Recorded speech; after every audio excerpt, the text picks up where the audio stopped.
എന്റെ വീട്ടിലെ പൂച്ചേനും കൊണ്ട് ആദ്യമായിട്ട് പറമ്പ് കഴിക്കാൻ കൊണ്ടുപോവാണ്. ഓടലും ചാടലും എന്താ കളി. അതിന്റെ ഇടയിൽ പറമ്പിലുള്ള ഒരു എന്റെ വീട്ടിലെ ഒരു സാധനത്തിനെ കണ്ടുകൂട്ടാ ഇവനെ.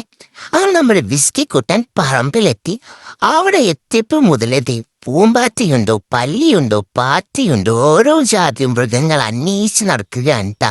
കിളികളെ പോലും അവൻ വെറുതെ വിടില്ല. അങ്ങനെ ചെടികളുടെ ഇടയിൽ നല്ല സമാധാനത്തോടെ ഏതെങ്കിലും ജീവിയെ കടിച്ചു മുറിച്ച് തിന്നാമെന്ന എന്തിലിരിക്കാണ്. അങ്ങനെ നിക്കണം അവിടെ വന്നിട്ട് നിക്കണ പോലുമില്ല ഗൈസ്. കാരണം കളി, ബഹളം, ജീവി, ഓട്ടൊക്കെയാണ്.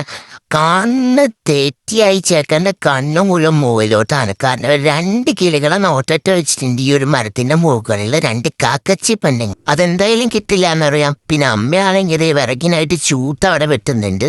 അപ്പോഴും ഇയാളുടെ കോൺസെൻട്രേഷൻ മുഴുവൻ പല്ലിനെ പിടിക്കുക, പാറ്റനെ പിടിക്കുക, ജീവികളെ പിടിക്കുക. അവസാനം ഇതൊന്നും കിട്ടാണ്ടായപ്പോ ആളെ കിതച്ചു പുല്ലിൽ റെസ്റ്റ് ചെയ്യുക. അവസാനം പുല്ലിൽ നിന്ന് അങ്ങോട്ട് സമാധാനപ്പെടാം.